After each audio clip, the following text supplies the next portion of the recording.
Hello អ្នកទាំងគ្នាថ្ងៃនេះគឺខ្ញុំមកបង្រៀនអ្នកទាំងគ្នាពីរបៀបយកដៃ Demon King នៅក្នុង game Fire Piece កុំឲ្យខាតពេលយូរឥឡូវនេះគឺយើងចូលមកកាន់វីដេអូយើងមក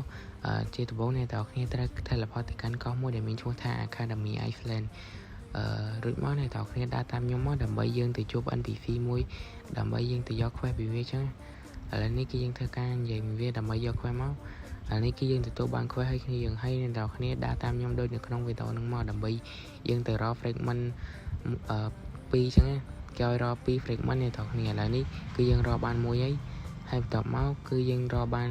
មួយទៀតហើយអ្នកទាំងមួយទៀតហើយអ្នកទាំងគ្នានៅលើដំបូលកន្លែងនេះជ្រាំងហ្នឹងនៅពេលដែលអ្នកទាំងគ្នាបំពេញ quest ហ្នឹងហើយអ្នកទាំងគ្នាដើរមកជួប NPC មួយដែលមានឈ្មោះថា Bob Challenge មកដូចមកអ្នកទាំងគ្នាត្រូវ font Demon King ប៉ុន្តែអ្នកទាំងគ្នាត្រូវការitem មួយដែលមានឈ្មោះថា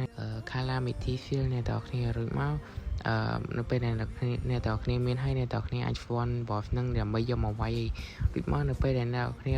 វាយគឺអ្នកទាំងគ្នាត្រូវវាយវាឲ្យ drop title មួយដែលមានឈ្មោះថា Demon King គ្នាយើងហើយនៅពេលដែលវា drop title ហ្នឹងហើយអ្នកទាំងគ្នាត្រូវការ item recruitment ដូចជា65 Calamity Shield 12 Demonic Fragment 6 Demonic Shard និង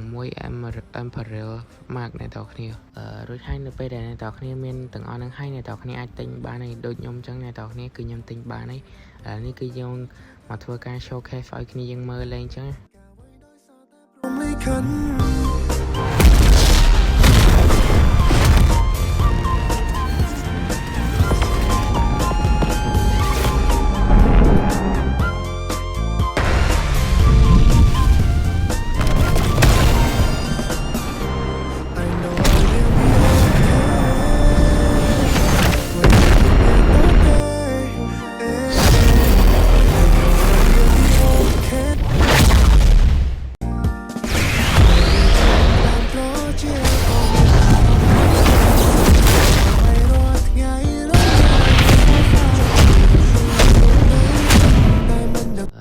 របៀបយកដៃ Demon King របស់យើងក៏ចប់ដែរត្រឹមនឹងដែរអ្នកទាំងគ្នា